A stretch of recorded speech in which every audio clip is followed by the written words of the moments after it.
उधर सफाई की सभा में आज यादव परिवार की एकता बांध तोड़कर बह रही थी। मंच पर अखिलेश यादव ने बार बार चाचा शिवपाल का चरण स्पर्श किए। शिवपाल ने अखिलेश को मुलायम सिंह की विरासत आगे बढ़ाने का आशीर्वाद दिया। बहू डिंपल को जिताने का जसवंत नगर के लोगों से वादा लिया। मगर सियासत में जो बिकता है वो दिखाता नहीं है, जो दिखता है वो होता नहीं है। पूरे मैनपुरी में चर्चा है कि चाचा भतीजे के बीच कोई पैकेज डील हुई है। इस रिपोर्ट में देखिए।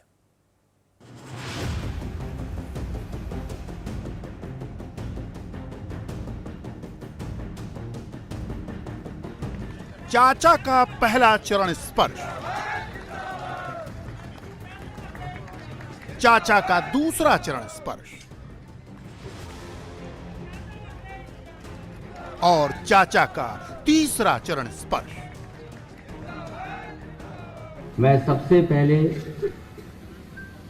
समाजवादी पार्टी के विधायक आदरणीय शिवपाल सिंह यादव जी का बहुत बहुत धन्यवाद और आभार प्रकट करना चाहता हूं कि जिन्होंने यहाँ के जिम्मेदार कार्यकर्ता नेताओं को बुला करके इस महत्वपूर्ण चुनाव में अपील करने का काम किया है।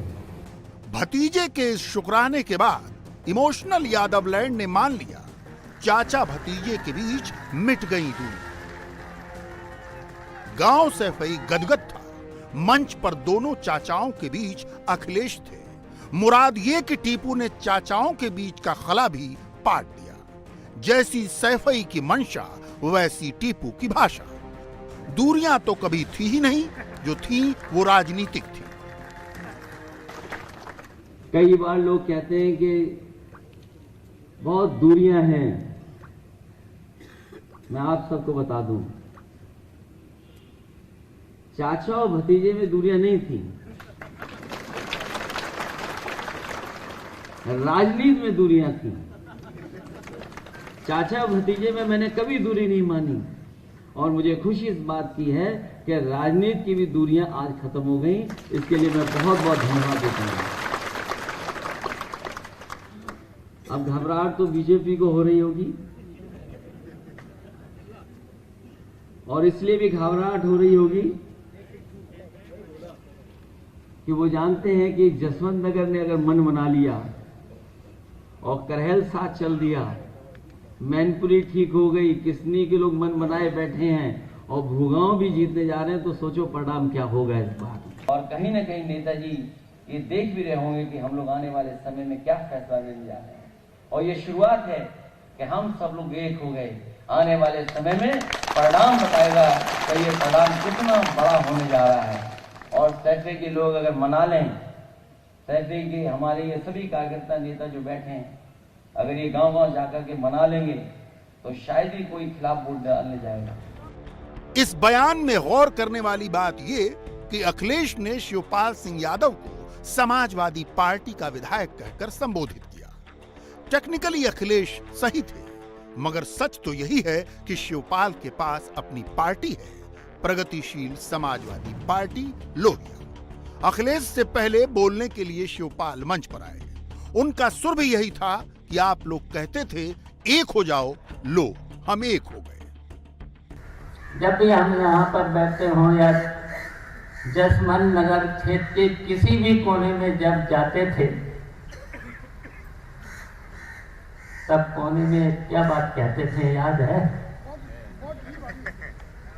यही कहते थे कि एक हो जाओ, तभी भारतीय जनता पार्टी का मुकाबला कर सकते हैं।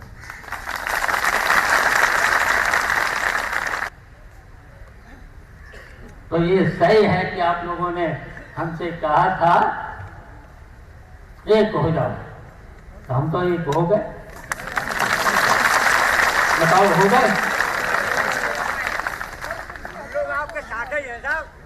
जब हम एक हो गए हैं तब आपकी जिम्मेदारी है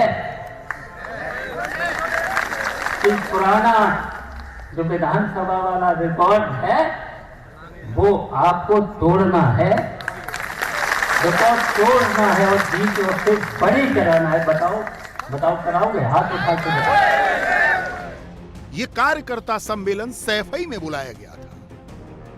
सैफई पूरे यादव खानदान का गांव है। मगर पड़ता जसवंत नगर विधानसभा में है। जसवंत नगर शिवपाल की सीट है। जब तक मुलायम लड़े, जसवंत नगर रिकॉर्ड मतों से उन्हें जिताता रहा। सिर्फ 2019 में जीत का मार्जिन 1 लाख वोटों से कम हुआ। लिहाजा डिंपल को चुनाव जिताने के लिए अखिलेश को वापस चाचा की शरण में आना पड़ा। अब चाचा पूरे जसवंत नगर को बहू का और नेताजी का वास्ता दे रहे हैं, इमोशनल कार्ड खेल रहे हैं। डिंपल बहू है, बताओ बहू है। बहुत से लोग लड़के बैठे, नौजवान बैठे, उनकी भाभी है। हम लोगों के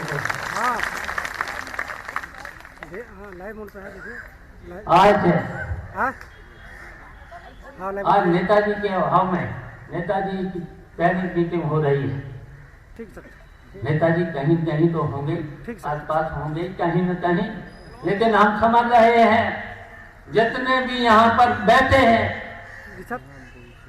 नेताजी का अंश हम सब लोगों में है। नेताजी का अंश हम सब लोगों में है। तो इसलिए ये प्रतिष्ठा का चुनाव नेताजी के आदर्शों पर करना है। नेताजी को मैंने तो कभी निराश किया नहीं है, कभी मैंने निराश नहीं किया।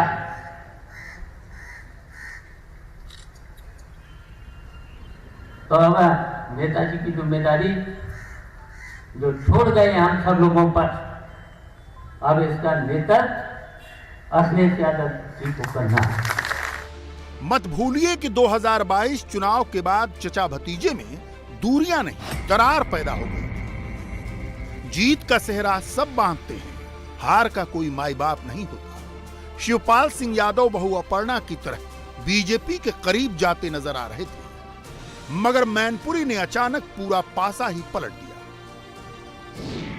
बीजेपी की मोर्चाबंदी देख अखिलेश का चाचा की शरण में जाना मजबूरी था।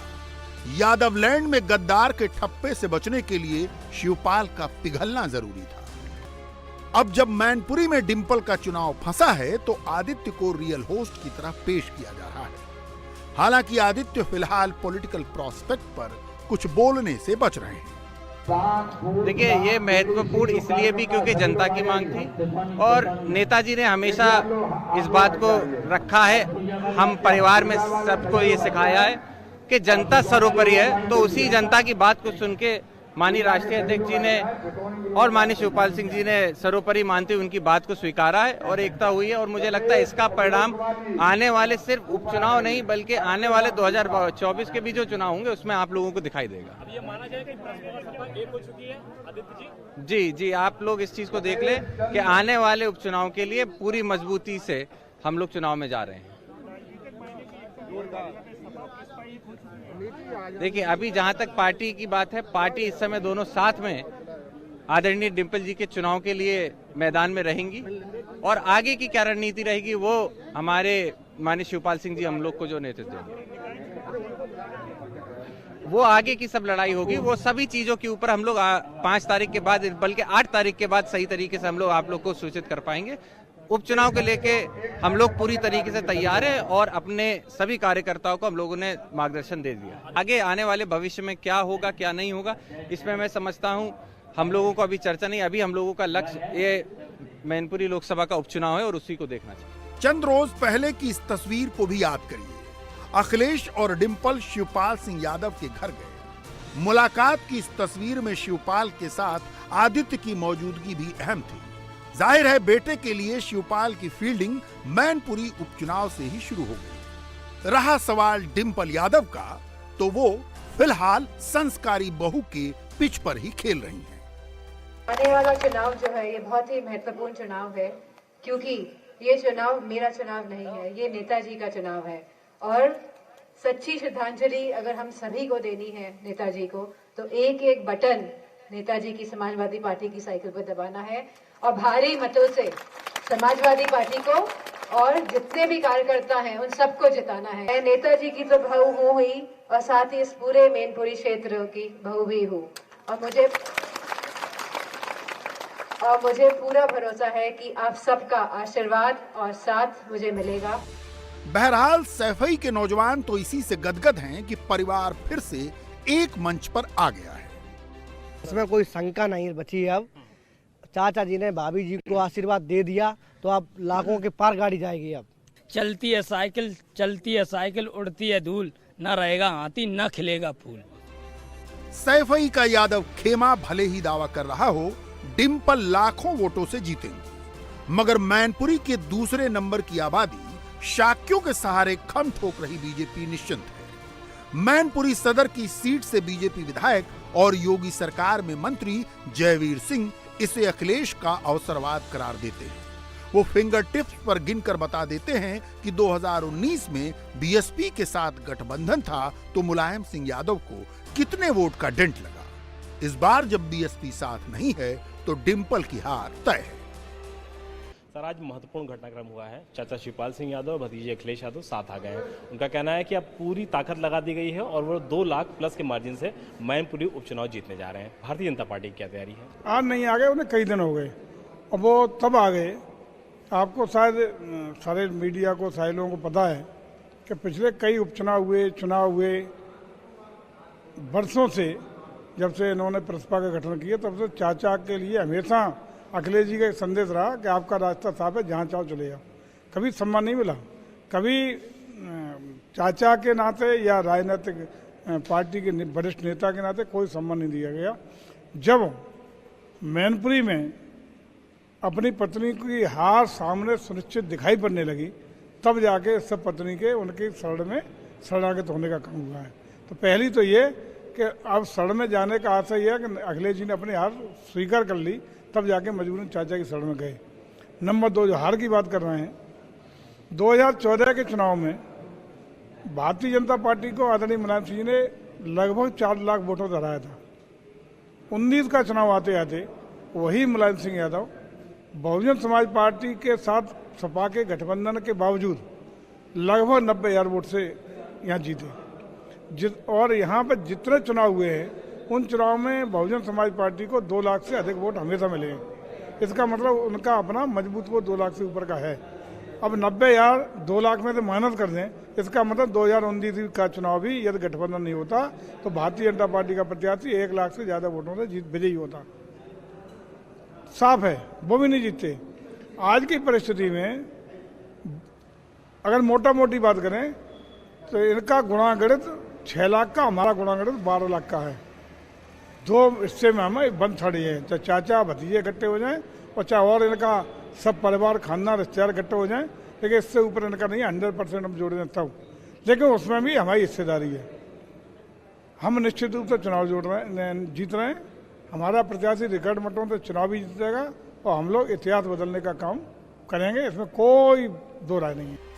मैनपुरी उपचुनाव में मुलायम परिवार एक मंच पर तो आ गया, चचा भतीजे ने एका दिखाने का पूरा प्रयास किया, मगर सवाल है कि क्या ये एका सचमुच 2024 के चुनाव में बीजेपी की चुनौती बनेगा या फिर 8 दिसंबर के नतीजे के साथ इस सियासी एकता का अंत हो जाएगा। फिलहाल तो इंतजार कीजिए। इंडिया टीवी हर वक्त हर जगह डाउनलोड करने के लिए सर्च करें India TV news Google play store या ऐप स्टोर पर।